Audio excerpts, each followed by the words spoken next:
All right, here we go, family. This is Trusting God, lesson 30. We're on the journey of Laban, okay? And so I hope everybody's had a blessed week so far. I hope that last week ended well for you. I hope you got something good from Sunday sermon on Sunday. Well, here we are again. It's Tuesday, and so you know what time it is. It's time for our Trusting God class. And so the lesson today is the journey of Laban. So Laban was a man, and so we're going to have a good talk about Laban today, okay? Because Laban was a man who was Rebekah's brother, and he was also Leah and Rachel's dad. And so you understand that he's the one who gave away his sister to Isaac. And he also gave away his daughters to Jacob. And so he played an essential role in the development of this family and how we have come to the 12 tribes of Israel. This is where we're getting to the point of the 12 tribes of Israel being born and journeying from that. But Laban played an essential part. We're going to look at his role but also just discern him, because he showed us a lot. Like when I say he showed us a lot, like he showed us a lot. Like there's a lot to learn from him and seeing people clearly. And this is the thing about Jacob, is that Jacob was a man of truth and love. He truly was that. Like I said, the last lesson we talked about, it was Jesus had literally said that God was the God of the living, and so he was the God of Jacob, the God of Isaac. And so understand that he is saying that Jacob is a living person. Like, he was not walking in death, he was walking in life. And so we're gonna learn a lot from the situation, because we have Jacob who's walking in this love and walking in this truth, but then we also have Laban who is showing this wickedness, and he is the one who's giving away his daughters and his sister. And so we'll get into this now today, and we'll get going. I'm sorry if you heard my son in the background screaming for a second, but we'll get going and we'll stay on this and keep it moving. So, we ready? Is everybody ready? Let's go ahead and get to it. Lesson 30. So I'm gonna start here with Second Timothy, okay? Because this like when I say when you read about Laban, this is literally, when I say literally, this is literally who you're going to see in him. Literally. And so it says 2 Timothy 3:2-5, it says, "For men be lovers of self, lovers of money, boastful, arrogant, revilers, disobedient to parents, ungrateful, unholy, unloving, irreconcilable, malicious gossips, without self-control, brutal, haters of good, treacherous, reckless, conceited, lovers of pleasure rather than lovers of good, holding to a form of godliness, although they have denied its power. Avoid such men as these." Avoid such men as these. And so when I tell you that we're going to see this in Laban, we're literally going to see this in Laban. And so a couple things I'm going to point out from this scripture that you're going to specifically see are you're going to see him be a lover of self. You're also going to see him be a lover of money. We're also going to see him be ungrateful.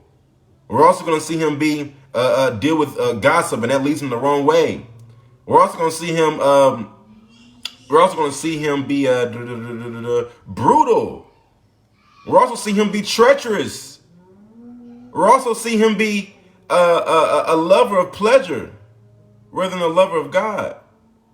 And actually this last line, it says holding to a form of godliness, is Laban. Now I'm telling you this because these are some things that people have a hard time seeing clearly in their life today.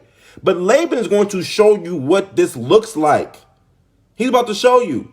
And so we're going to go through literally the whole path of Laban from beginning to end of him being in Genesis. And so we'll start in Genesis 24. And guess what? He goes all the way to Genesis 31. So we got 7 chapters that we're going to be going through when it comes to Laban. So we got to do quite a bit reading, but let's talk. So Genesis 24:29-31 says, "And now Rebekah had a brother whose name was Laban. And Laban ran outside to the man at the spring when he saw the ring and the bracelets on his sister's wrist. When he heard the words of Rebekah, his sister, saying, 'This is what the man said to me,' he went to the man, and behold, he was standing by the camels at the spring. And he said, 'Come in, blessed of the Lord. Why do you stand outside, since I have prepared the house and a place for the camels?'" Okay, now listen real quick. Take notice to what Laban is noticing. Take notice. Take notice. It says, when he saw the ring and the bracelets on his sister's wrist. And when he heard the words of Rebekah, his sister, saying, this is what the man said to me, he went to the man, and behold, he was standing by the camels of the spring. And he said, come in, blessed of the Lord. Why do you stand outside, since I have prepared the house and a place for the camels? And so look at what he is noticing, what sparks his eye, what twinkles his eye. What twinkles his eye are the physical possessions that were given to his sister. The bracelets and the rings. Now, come on. I'm trying to help you see clearly 2 Timothy, the 3 that we just talked about. This is a lover of pleasure, a lover of self, a lover of money right now we're seeing. Let's keep going. And also see this too, holding on to a form of godliness. Blessed of the Lord. Why do you stand outside, since I have prepared the house and a place for the camels? Blessed of the Lord. So he looks like a godly, he sounds like a godly man. But let's keep going. So now, if you are going to deal kindly and truly with my master, tell me, and if not. And so hold on real quick. So we're going down to verse 49, okay? Because we're going to go through just the parts of Laban. We got 7 chapters. We're studying Laban right now, nobody else. So now, if you're going to deal kindly and truly with my master, tell me, and if not, let me know, that I may turn to the right hand or the left. Then Laban and Bethuel replied, the matter comes from the Lord, so we cannot speak to you bad or good. Here is Rebekah before you. Take her and go. Let her be the wife of your master's son, as the Lord has spoken. When Abraham's servants heard their words, he bowed himself to the ground before the Lord. The servant brought out articles of silver and articles of gold and garments and gave them to Rebekah. He also gave precious things to her brother and to her mother. And so in this situation, let's talk about this. And so Laban literally says that this matter comes from the Lord. We cannot speak to you concerning good or bad. Do you know why he's saying this? Because he doesn't know the Lord. He doesn't know what's good by the Lord. And so when people come and tell him things that are of the Lord and this and that, he's saying, I can't speak of what's good and bad of God. Because he doesn't really know God. He respects God. He doesn't know him. There's a difference. Now, in 1 Samuel, it literally says that the Samuel's sons were worthless men because they did not know the Lord. And so, yes, you may respect him, but do you know him? Laban didn't know him. And Laban shows that he doesn't know him in so many ways as we keep going. But now look at this. And so here's Rebekah before you. And so he's giving him her sister. And if you don't know what's going on right now, this is the servant of Abraham who came to get Rebekah for his son Isaac. Okay. And so now he's speaking to him saying, this is my servant. This is he's saying that Laban is literally saying, okay, yes, you can take her. And what does the servant do for him? Gives him these physical possessions, what he's wanted the whole time anyway. So let's keep going real quick, because we got a lot to go through.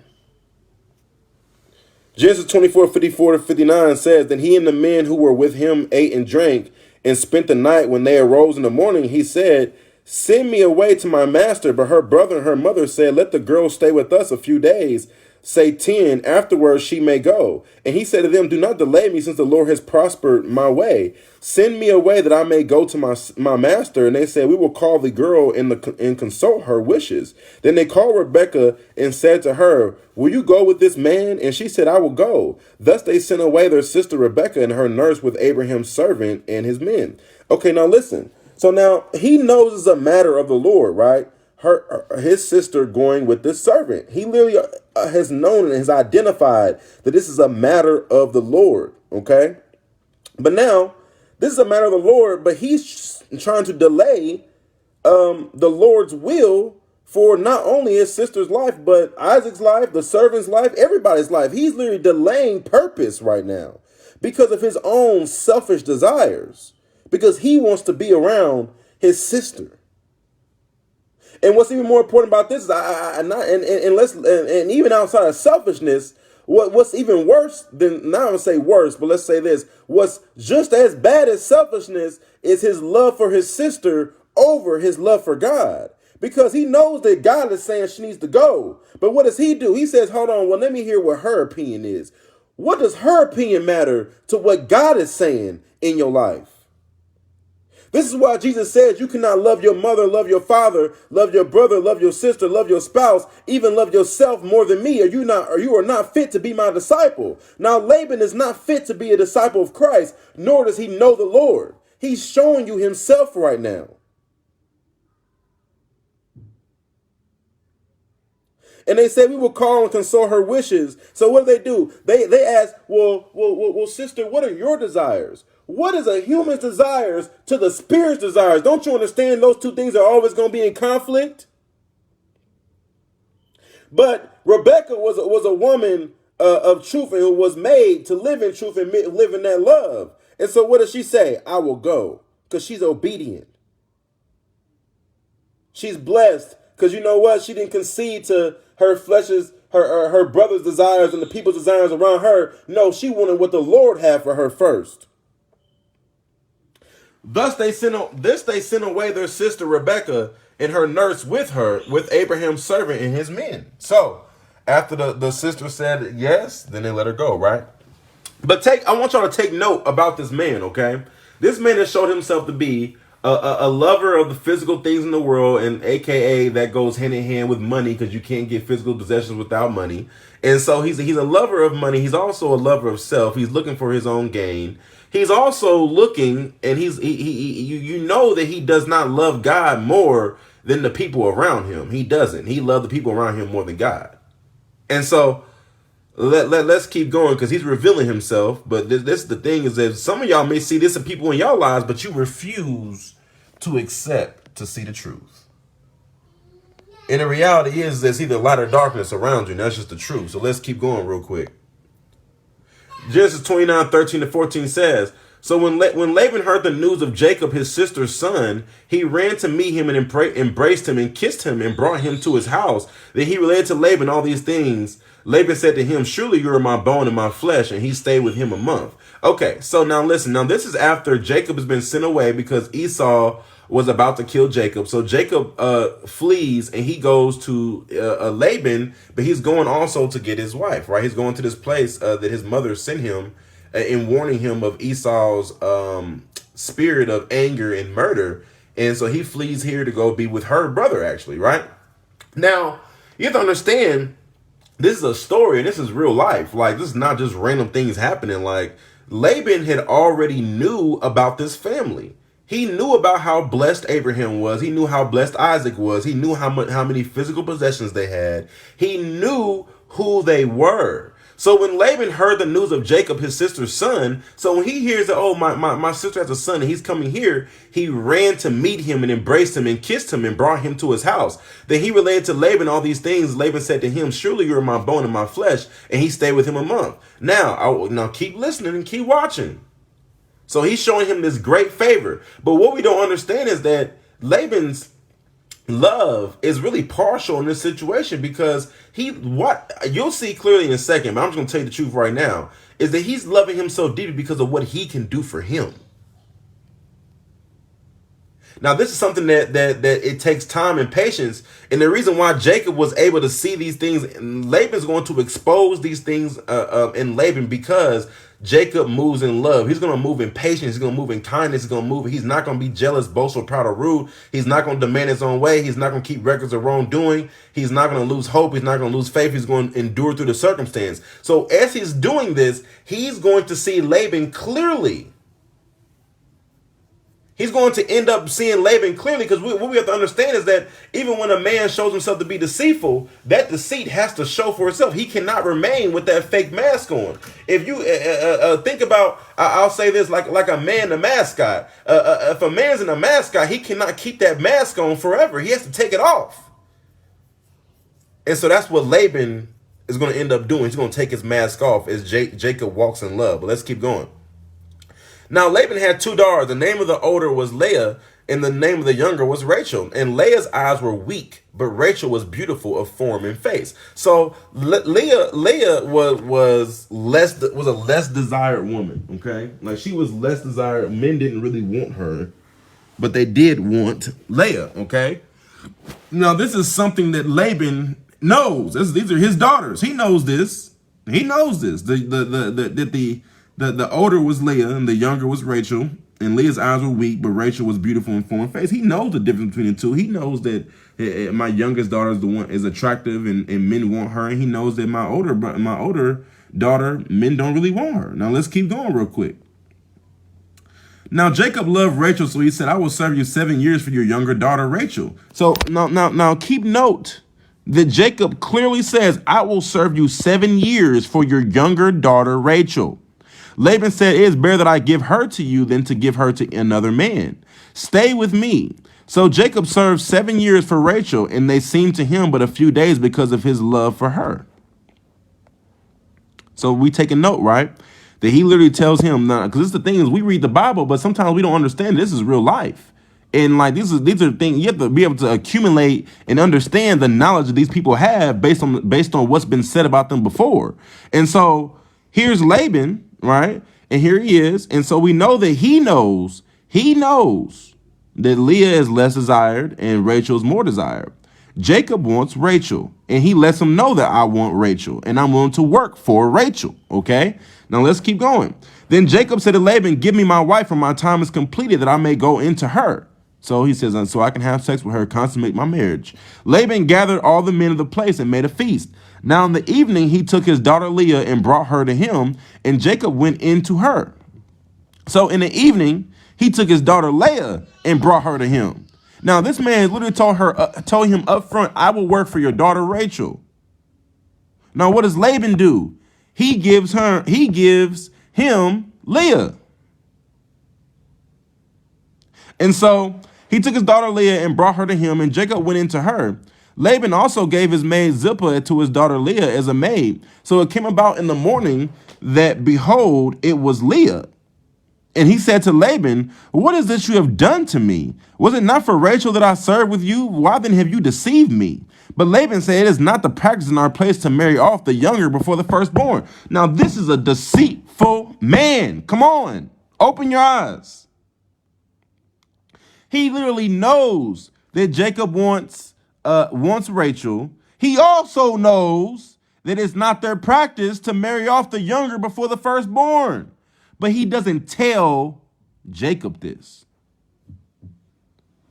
This is a deceitful man. He also knows that Leah is less desired than Rachel. But you know what? Laban's also desire is that his daughters, he said, "It's better for me to give her to you than any other man." He didn't want his daughters to be with any other man but Jacob. So what did he do? He deceived him into getting his own desires. Now, this is how people don't understand is that people move wickedly because of selfishness. Selfishness is one of the biggest roots. Understand this. If the two commands that are the base of the law and the prophets are to love the Lord your God with all your heart, all your soul, and all your mind, and to love your neighbors yourself, two of those things are selfless things. I think you don't understand to move selfishly is to move in sin. But here we go, because also, what did it say? We just got done reading in 2 Timothy 3. He says, "For men will be lovers of self." At the end there it says, although they have denied his power, avoid such men as these. Avoid such men that are lovers of self. So understand that he is doing all these things out of selfish ambition. Because he wants what he wants. He wants his way. So he deceives Jacob, right? Now let's keep going. And so this is good practice right now. Mark 7:20-23. Now, okay, this is so perfect. And he was saying that which proceeds which proceeds out of the man, that is what defiles the man. For from within, out of the heart of men, proceed the evil thoughts, fornications, thefts, murders, adulteries, deeds of coveting and wickedness, as well as deceit, sensuality, envy, slander, pride, and foolishness. All these evil things proceed from within and defile the man. Now, we have to understand something, because we have to look at this. There's a defilement that we're looking at right now in Laban, right? And it's deceit. Deceit. Now, he says that this comes out of a man. It comes out of a man's mouth that you see deceit. Now, but I want you to see something real quick. If you are not patient enough, if you're not patient enough, you cannot see deceit in people. if you're not patient enough. It says love is patient. You got to love people correctly in order to see clearly what the evils are that you're dealing with. We started in chapter 24, now we're in 29, and now we start to see clearly his deceit. But it came out of his mouth. Because look at the end. It says, but Laban said, it's not the practice in our place to marry off the younger before the firstborn. But he just told him that he was willing to marry off his younger one to him after he worked for 7 years. Deceitful. And it came out of his mouth. But if you're not patient, you'll never see these things in people. And so I'm going to read this again one more time for you. This is good discernment to see clearly the things you're dealing with in your life. And he was saying that which proceed out of the man, that is what defiles the man. For from within, out of the heart of men, proceed the evil thoughts, fornications, thefts, murders, adulteries, deeds of coveting and wickedness, as well as deceit, sensuality, envy, slander, pride, and foolishness. All these evil things proceed from within and defile the man. Defile the man. And so we'll keep going. We got quite a bit to go through. So it says, now it came about when Rachel had borne Joseph that Jacob said to Laban, send me away that I may go to my own place and to my own country. Give me my wives and my children for whom I have served you, and let me depart. For you yourself know my service which I have rendered you. But Laban said to him, if now it pleases you, stay with me. I have divined that the Lord has blessed me on your account. He continued, name me your wages and I will give it. Now listen, Laban is showing himself. The only reason that he keeps trying to get the only reason he keeps trying to get Jacob to stay around is because when Jacob is around him, he's blessed. He's selfish.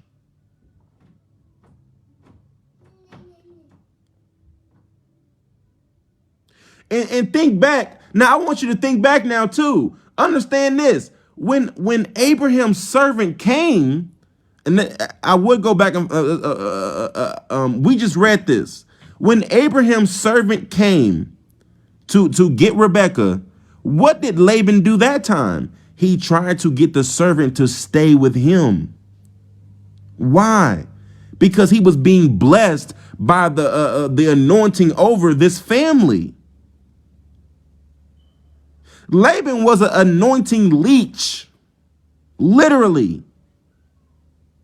On the outside surface, it looked like that he loves you. On the outside surface, it looks like that he loves God. But no, he is dealing with you because of what he is receiving in his life from you being around him. He's selfish. And so not only did he slow down purpose and try to slow down purpose in Abraham's servant, but now he's also trying to slow down Jacob's purpose for his life. Now, this is what you have to learn. This is why we're learning from Laban, because these are people that you cannot let stop your journey in your life. They're not letting you move forward. They're not letting you grow in the Lord. They're not letting you pick up your mat and walk. They're trying to keep you paralyzed in the same place. But why is that? Because as long as you're around them, God blesses them. Because anointing's over your life and they know it's not on their life.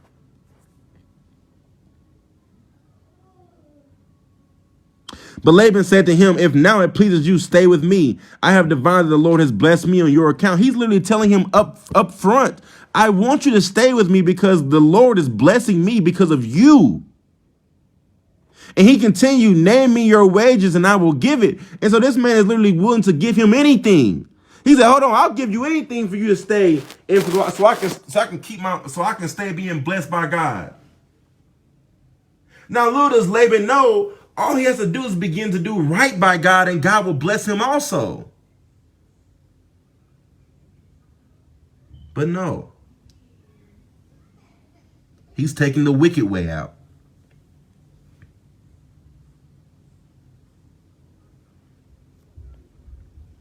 So then it says in Genesis 30, 29 to 30, it says, but he said to him, You yourself know how I have served you and how your cattle have fared with me. For you had little before I came, and has increased to a multitude, and the Lord has blessed you wherever I turn. But now, when shall I provide for my own household also? Now Jacob is telling the truth right now. He's like, hold on, man. Like, when I came here, you had nothing, and I've greatly increased your land. I've greatly brought blessings to your life. Now, when will you stop being selfish and let me go so I can bless my own family? When will you stop being selfish so I can provide for my own household? You've been having me work all these years. It says in this that it was 20 years. He spent 20 years. 20 years. 20 years he spent with Laban, increasing his prosperity, increasing his blessings in his life, and being completely selfless to his own life. 20 years. Now, Jacob was a man with life. That's what Jesus said. So he walked in truth and love, and it said that this time was nothing because of his love for his wives and whatnot. But 20 years. 20 years. So he said, what shall I give you? And Jacob said, you should not give me anything. And so the thing is that Laban's mind is so fleshly that he really thinks that there are physical things that he can give Jacob to get what he wants from Jacob. Jacob is not seeking your physical things. And that's literally what Jacob said. You should not give me anything. If you will do this one thing for me, I will again pasture and keep your flock. Let me pass through your entire flock today, removing from there every speckled and spotted sheep and every black one among the lambs, and the spotted and speckled among the goats, and such shall be my wages. So my honesty will answer for me later. When you come concerning my wages, every one that is not speckled and spotted among the goats and black among the lambs, if found with me, will be considered stolen. And so what does he do? He literally tells Laban, he says, let me take the ones that have blemished. Let me take the sheep that have blemish. You asking me what you can do for me? Well, I've been working for 20 years. Let me have the sheep that have blemishes. And I'll leave you the sheep that look perfect. But the ones that have blemish, let me have them. Laban said, good, let it be according to your word. So he removed on that day the striped and the spotted male goats and all the speckled and spotted female goats, everyone with white in it, and all the black ones among the sheep, and gave them into the care of his sons. And he put a distance of 3 days' journey between himself and Jacob fed the rest of Laban's flocks. And so this is the thing about Jacob. And look, think about, oh my gosh. So he takes the ones that seem to have lesser value, right? Takes the ones that seem to have lesser value, but not only does he take them, but then he still decides that I'm still going to care for your flock. This is the love of Jacob. That all this has happened, you've deceived me. So this is the thing about Jacob. He does not move off of records of wrongdoing. He's showing us real love right now. He says, although all these things happen in the past, I'm still going to do good for you.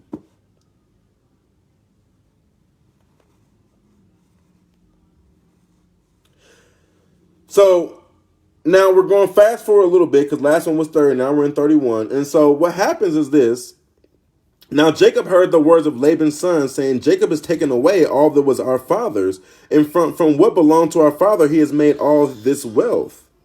Jacob saw the attitude of Laban, and behold, it was not friendly toward him as formerly. Then the Lord said to Jacob, return to the land of your fathers and to your relatives, and I will be with you. And so the Lord literally tells him, go back to your people, go back to your land, go back to your family, go back. And that's the thing is that when you love God, He'll also give you direction. And well, listen, you've been loving, you've been doing everything I told you to do in this situation, but now I'm telling you to listen. It's time to go. You've been loving this whole time. You've been doing the right thing by this man. You've been taking care of him, and these people are speculating evil in their sight. They're gossiping behind your back. And so the attitude of Laban became different because of this gossip, because of this the foul perception of that now Jacob is taking everything from Laban. But no, he wasn't.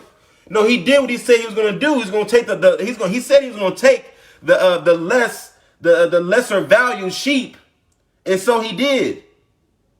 And when he took the lesser value sheep, those lesser value sheep became to be more valuable than the ones that he left for Laban. That wasn't his fault. But guess what? Now we see that not only is these defilements in Laban, but also in Laban's sons. Because then what does Laban? Now Laban's sons have this covetous and jealous and envious spirit about them now. Because now they see that, oh, Jacob is having all this wealth from our father's stuff, but our father couldn't have the wealth from his own stuff. So then what they start doing, they become jealous, and they seek to destroy, steal, kill, and destroy in Jacob's life. Jacob saw this attitude, and the Lord spoke to him and told him, return to the land of your fathers and to your relatives, and I will be with you. And so the thing is that, like I said, is that a man can only keep on his face of deceit so long. And so now Jacob sees clearly. He sees clearly that, no, we're dealing with darkness. This is not light. And so then the Lord speaks to him and tells him, yeah, you're right. This is not light. This is darkness. What fellowship does light have with darkness? Depart from this dark place and go back to where you know light is. Genesis 31:4-7 says, so Jacob sent and called Rachel and Leah to his flock in the field and said to them, I see your father's attitude that is not friendly towards me as formerly, but the God of my father has been with me. You know that I have served your father with all my strength, yet your father has cheated me and changed my wages 10 times. However, God did not allow him to hurt me. And so this is really the beautiful thing right here. This is the faith that we are called to have. This man dealt with a wicked man for 20 years. A wicked man for 20 years. A wicked man for 20 years. But he says, however, God did not allow him to hurt me.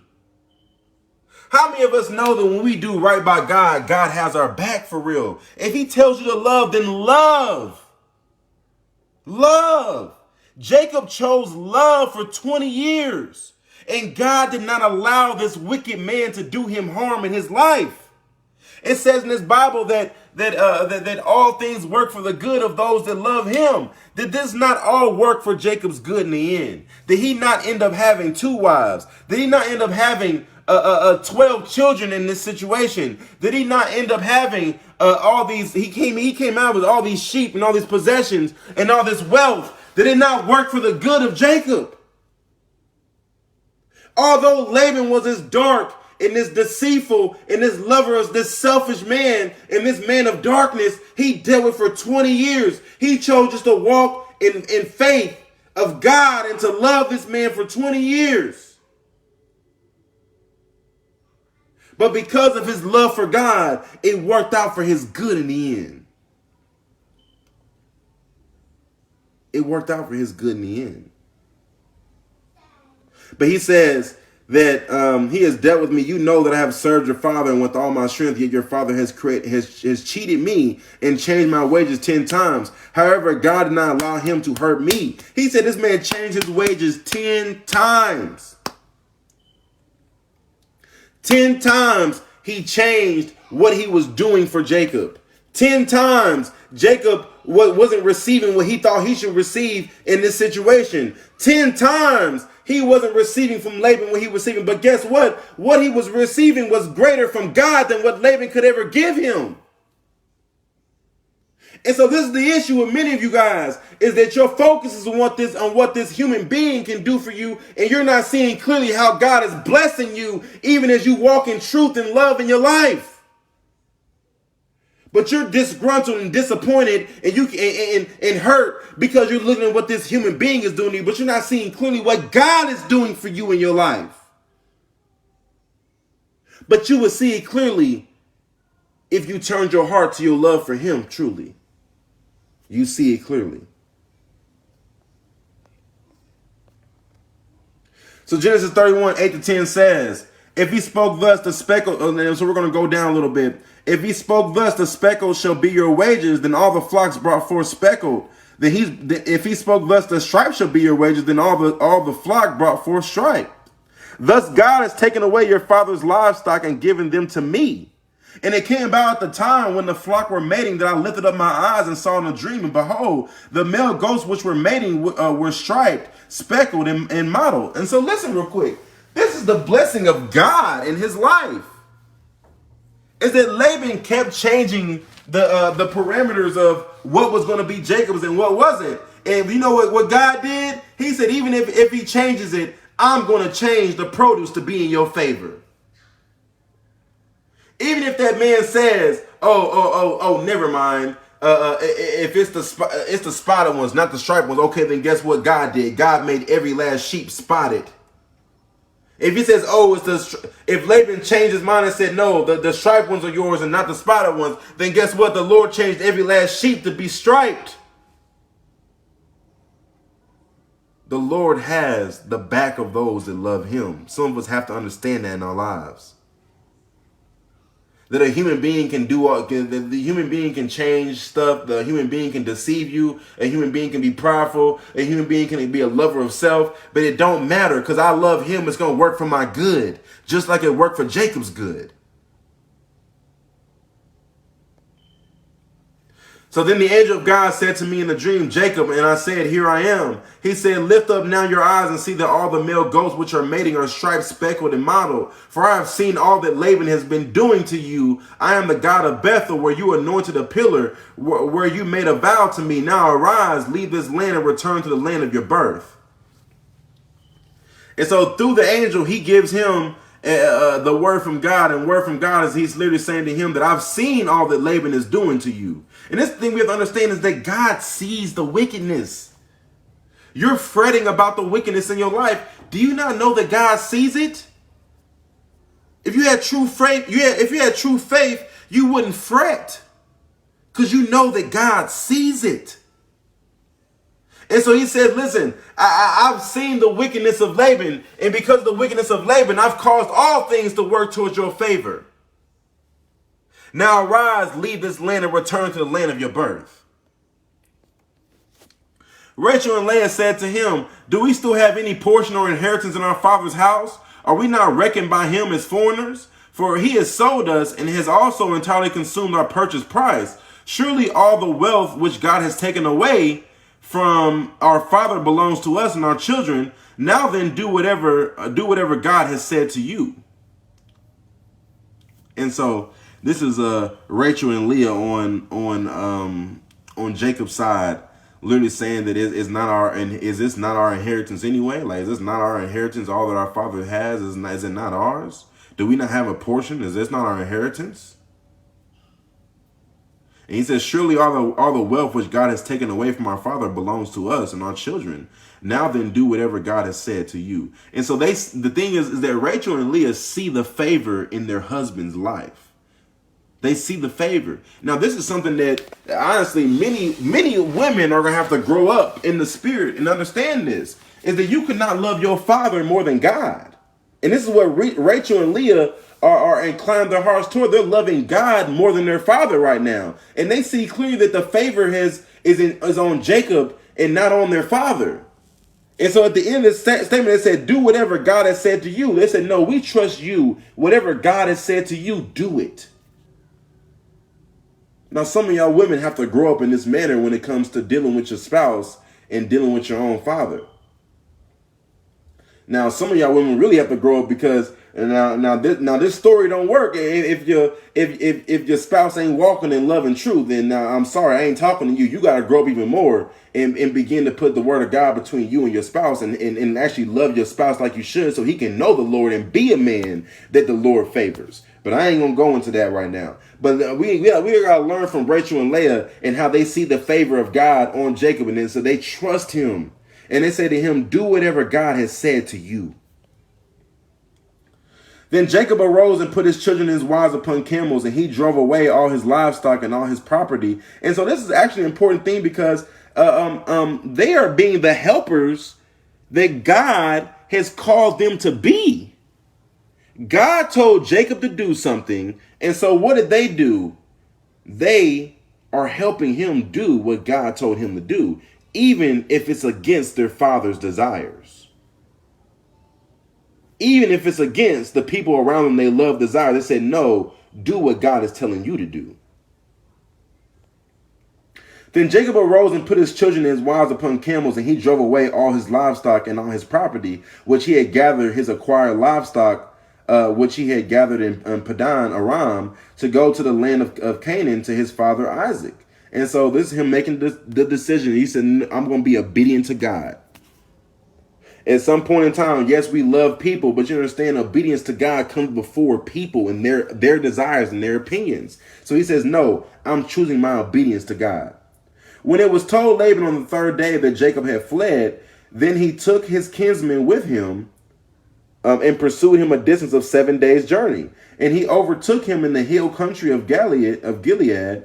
God came to Laban the Aramean in a dream of the night and said to him, be careful that you do not speak to Jacob either good or bad. So this is the thing, is that God's really saying to him, you don't know me. Don't speak to Jacob concerning good and bad, because you don't know it. Even when you get to Jacob, and this is the thing, you have to understand, those of us that love God have to understand how much God has our backs for real. Is that I can almost promise you that God has never directly spoken to Laban. This whole time, you have never seen God directly speak to Laban one time. But after he goes after his servant, God speaks to Laban and tells him, don't speak to my servant concerning good or bad. Because you don't know it, you don't know good or bad, nor do you know me. And so some of us have to become to have this faith in our lives that even when we do things against the desires of some people in our lives, that God is going to speak and tell them to trust you. He's going to speak to them concerning you and tell them, no, I have his back. I'm with him. But you got to trust God enough that as you're being obedient, that he's going to, and he didn't reveal the knowledge of himself to Laban, but he did talk to him specifically to get Laban off of Jacob's back. We got to have that type of faith in our lives to understand that God has our back in that way. I'm trying to tell you the truth. Even when somebody persecutes me, I don't care. Because I'm like, you know what? God's going to speak to them. God's going to show up to them maybe in a dream. God's going to reveal to them when they read this word of God that no, he does have my back. We have to have that type of faith as we move forward in obedience in our lives.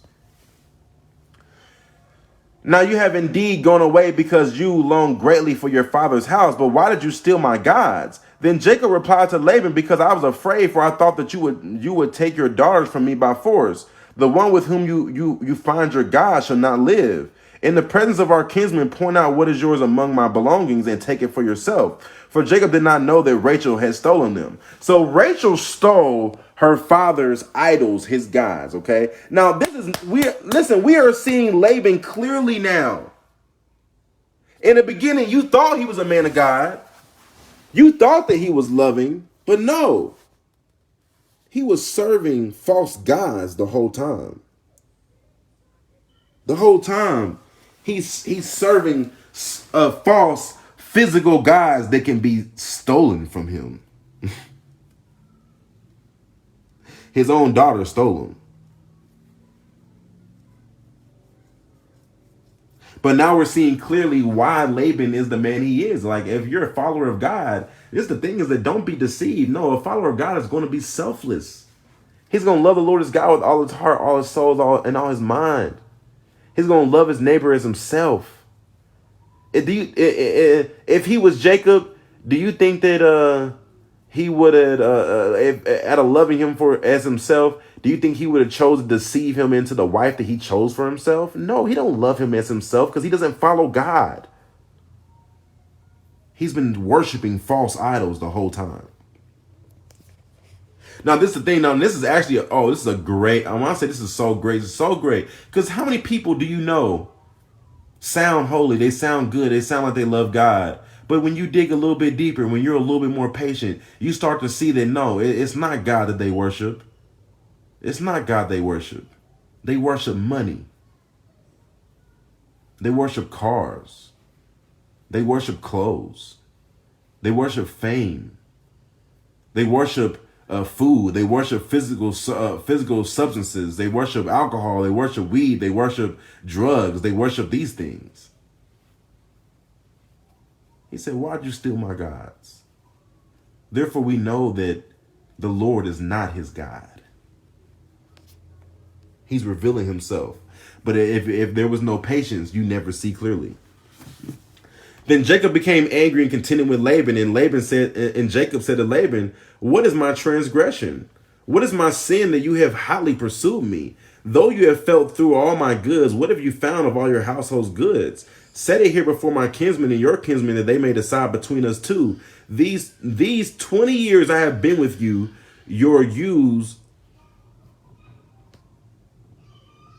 and your female goats have not miscarried, nor have I eaten the rams of your flock. And so Jacob was like, I've never been selfish one day of my life dealing with you. Not one day. Yet, here you are pursuing me and coming at me like I'm a selfish man. And this is actually so perfect because the selfish man was Laban, right? But here we are in Proverbs where it says, as a face reflects in water, so one heart reflects another. And so Laban was a selfish man, but he was speculating. Laban was the deceiver. Laban was the one who was a thief. Laban was a selfish man, but now he's projecting all these things on Jacob. But why is that? It's because as a face reflects in water, so one heart reflects another. He's reflecting his issues on Jacob. That which was torn of beasts, I did not bring to you. I bore the loss of it myself. You required of it my hand, whether stolen by day or stolen by night. Thus I was. By day the heat consumed me, and the frost by night, and my sleep fled from my eyes. These 20 years I have been in your house. I have served you 14 years for your 2 daughters and 6 years for your flock. And you have changed my wages 10 times. If the God of my father, the God of Abraham, and the fear of Isaac had not been for me, surely now you would have sent me away empty-handed. God has seen my affliction and the toil of my hands, so he has rendered judgment last night. So this is the thing we have to understand is that Jacob was very patient to judge, and he waited for the Lord's judgment to come into play. Are you patient enough to wait for the Lord's judgment to come into play? And so this is also like Jacob's plea to Laban, because he's like pleading to him. He's like telling him, like, bro. And this the thing is that he's not even, and this the crazy thing is, as he's pleading to him, he's still not bringing up, like, he's truly not clinging to records of wrongdoings. He's talking about all the righteous things that he did for him. He's like, listen, I tended to your sheep when one was stolen and one was killed. I didn't put it on you. I put it on myself. He said, I stayed out with your flocks in the scorching of the day, and the heat burned me. And I was out there at night with the frost, and it bit me. And he's saying, like, literally, I did all these things selfishly for you this whole time, and you're coming to me like I'm a selfish man? You're coming to me like I've been in wrong this whole time? But then he says, but listen, the God of my father and the fear of Isaac, these things have been with me. And I've loved my God. And because of that, my God's judgment has been passed, and it's been passed in my favor. Then Laban replied to Jacob, the daughters of my daughters, and the children are my children, and the flocks are my flocks, and all that you see is mine. But what can I do this day to these my daughters, or to their children whom they have borne? I so now come, let us make a covenant, you and I, and let it be a witness between you and me. Then Jacob took a stone and set it up as a pillar. Jacob said to his kinsmen, gather stones. So they took stones and made a heap, and they ate there by the heap. And so here we are in a situation where then Laban replied to Jacob, the daughters are my daughters, and the children are my children, and the flocks are my flocks, and all that you see is mine. And what can I do to this day these my daughters and to their children whom they have borne? I shall now come, let us make a covenant, you and I, and let it be a witness between you and me. And so here they are, and so he says, let us make a covenant between you and I, and let it be a witness between you and me. Okay, let's keep going. Now Laban called it Jagar Sahuditha, but Jacob called it Gilead. Laban said, so the reason why they're named two different things is because one is in Armenian and the other one is in Hebrew. Laban said, this heap is a witness between you and me this day. Therefore it was named Gilead and Mizpah, for he said, may the Lord watch between you and me when we are absent one from the other. If you mistreat my daughters, or if you take wives besides my daughters, although no man is with us, see, God is witness between you and me. And so this is actually, I call this lesson is called the Journey of Laban, because Laban actually has a true transformation at the end of this. And so no longer is he clinging to his idols. He couldn't find his idols. Remember, he just looked at his camp, and this whole time he had been worshiping these false gods and these idols. He doesn't have his idols and his false gods anymore. And so he's been with Jacob this whole time and see this favor of the Lord on him. And so what does Laban do? Laban actually turns his heart towards the Lord. And he starts saying, you know what? Well, the Lord is going to be the witness between me and you. And he says, so if you, he said, may the Lord watch between me and you when we are absent from the other. And so this is the thing that we're coming to understand about Laban. You're going to see so much is this whole thing has been about fear the whole time. Is that he wanted to be around Jacob and his daughters because he wanted to make sure that his daughters were good. It was fear. He was fearful the whole time. He was acting selfishly because he was fearful.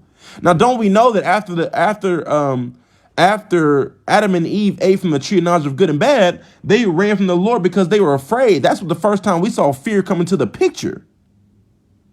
And so we have to understand that Laban is afraid. He's afraid. And so now he doesn't have his false gods anymore who were letting him dwell in fear. Now he doesn't have these things. So now he's come to him and now he's leaning on God. And he said, when we are absent from one another. And so this the thing is that during this time, you got to have faith to have peace with how someone's acting when they're not around you.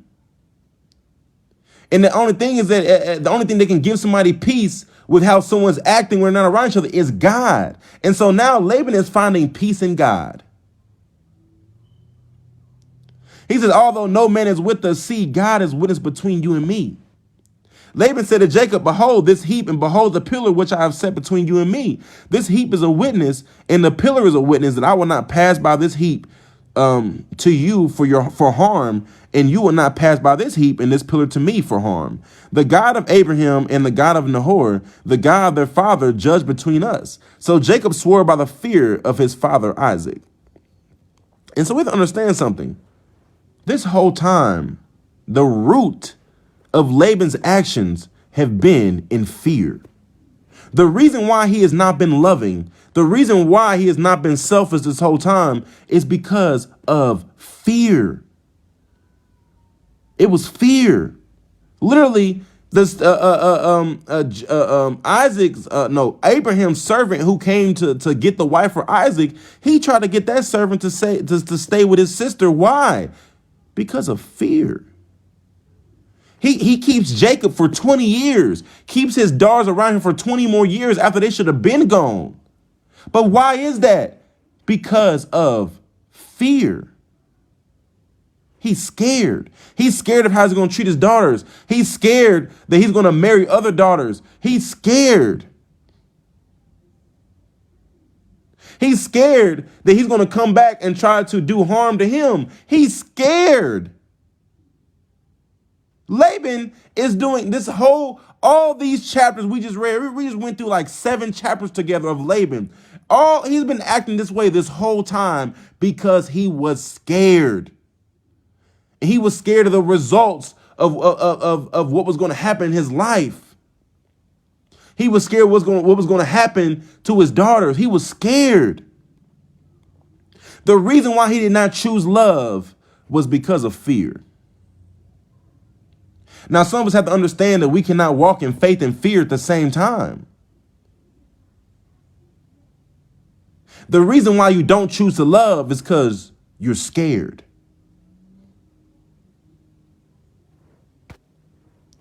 Which brings me to 1 John 4:18. There is no fear in love. There is no fear in love. You cannot fear and love at the same time. There is no fear in love. And as we know, faith leads us to love. You cannot walk in fear and faith at the same time. You can't walk in fear and love at the same time. There is no fear in love, but perfect love casts out fear. And so listen to this. Laban begins to put his troubles in his heart and everything on God, and then his fears begin to be cast out. Because fear involves punishment. He's scared of the punishment that's going to come on his daughters. He's scared of the punishment that's going to come on him. He's scared of the results in his life and these bad things that are going to come to his life because of his own fear. And the one who fears is not perfected in love. We have to understand that all these things of actions, this love of self, this love of money, this deceit, the theft, the gossip, the jealousy, the root of it all was his fear. You cannot walk in fear and love at the same time. Last slide. Early in the morning, Laban arose and kissed his sons and his daughters and blessed them. Then Laban departed and returned to his place. And this is the thing. He didn't leave this camp with his idols, but he left in peace because he gave it to God.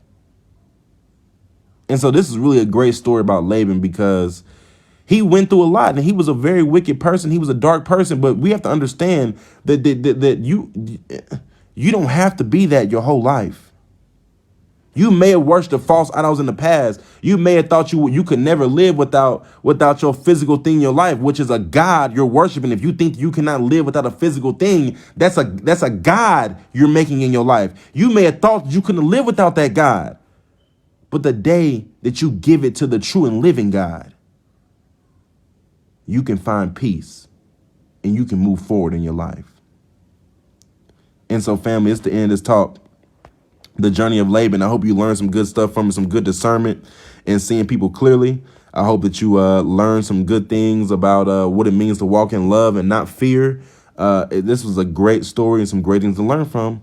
So everybody have a blessed day. I'll be back on here tomorrow at noon for our Stronger in God's Word class. I believe we're in Numbers, and we'll keep going in that.